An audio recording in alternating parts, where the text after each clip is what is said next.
I've got a spicy hot take that I'm ready to share with the rest of the world, which I will totally embrace. Is very weird right now. It's very, very strange to bring this up, especially after the game this quarterback had.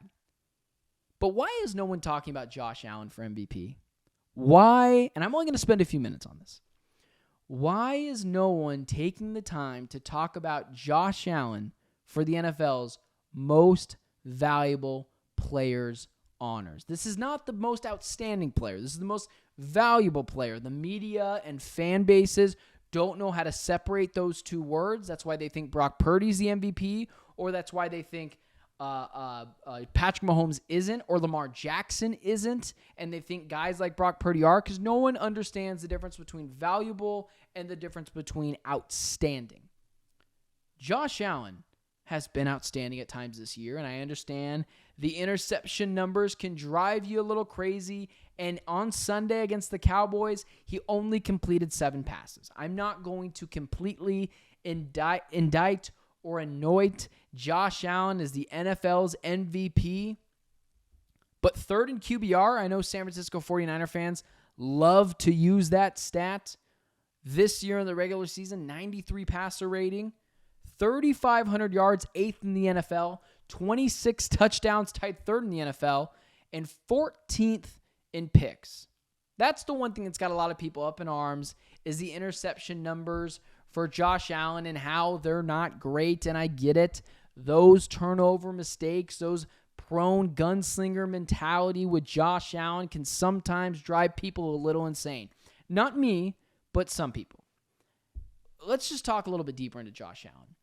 It's different last year when Dak Prescott led the league in interceptions. One, he played 4 less games than everyone else, if you remember correctly. Cooper Rush played multiple games last year, and Dak Prescott led the league in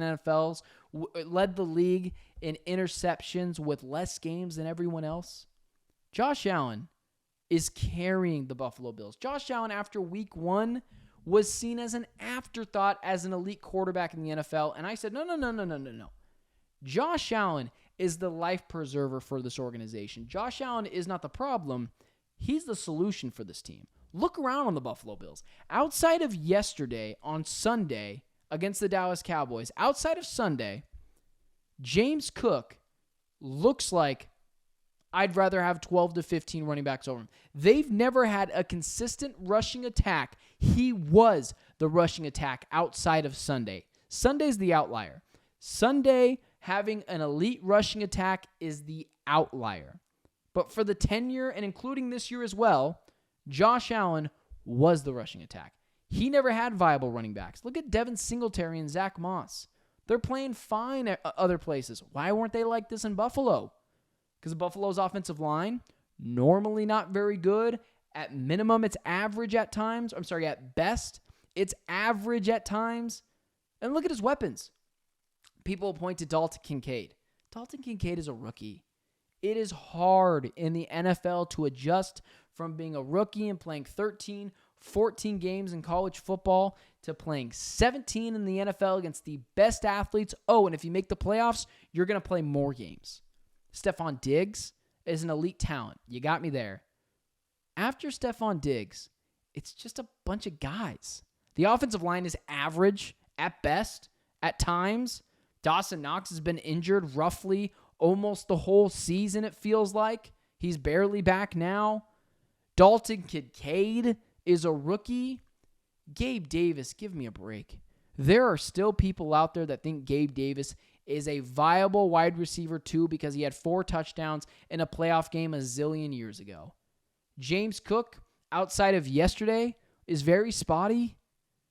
This Buffalo Bills team is dependent on Josh Allen. If Josh Allen, God forbid, tears an ACL or breaks a leg or rolls an ankle, this team goes into the gutter.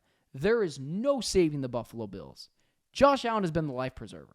So Josh Allen, who's been working with less than, outside of Patrick Mahomes, he's working with less than Lamar Jackson. He's working with much less than San Francisco 49ers' own quarterback, Brock Purdy. If he's working with less and makes it in the playoffs, in a harder conference that is the AFC, you have to give the MVP to Josh Allen. If Josh Allen is the reason the Buffalo Bills make the playoffs, now he's got to be the reason. He can't throw up 7 completions and a touchdown and just manage the game like he did on Sunday. But if he wins out and he's outstanding and his stats are comparable to the likes of Brock Purdy and Lamar Jackson, Josh Allen is the MVP. He's a life preserver for this Buffalo Bills organization. Gabe Davis is not a viable wide receiver 2. I'm not so sure he's a viable wide receiver 3. Stephon Diggs is awesome, but is getting double covered, shadowed, and they're throwing everything at him. James Cook, outside of Sunday, is not an elite running back. I would rather have 12 other running backs over James Cook, and that's just facts, guys. I'm sorry if it hurts your feelings, but that's just facts.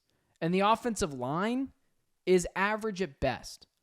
Now, when you compare the two, Brock Purdy, who's got the Avengers, Deebo Samuel, George Kittle, Brandon Ayuk, Trent Williams, Christian McCaffrey, legitimately 3 all-pro players on his offensive side, and Josh Allen doesn't have a single all-pro weapon this season, meaning Stephon Diggs will not be an all-pro player this season, and he's doing less with more in a harder conference, there is absolutely no argument in which he is not the most valuable player in the NFL.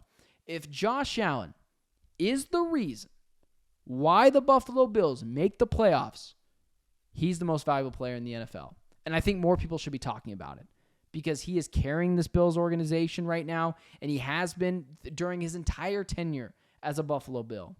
People were indicting him after week 1 against the Jets, and I said, wait, no. He's the last person to blame. Yeah, sure, he's a little bit of a gunslinger. He throws a little bit too many interceptions for my liking, but that's his style of play. Because like Cam Newton has said, he's a game-changing quarterback. We throw around that term now. He can win you a Super Bowl by himself, similar to the likes of Joe Burrow or a Patrick Mahomes or a Lamar Jackson at times. Josh Allen has been saying this year, get on my back, especially over the last few games. It's not Josh Allen's fault that his kicker and defense continue to fail him. Josh Allen has had multiple games where he has scored a go-ahead touchdown with 2 minutes to go, and they have lost each of those 3 games. We need to talk more about Josh Allen as the MVP.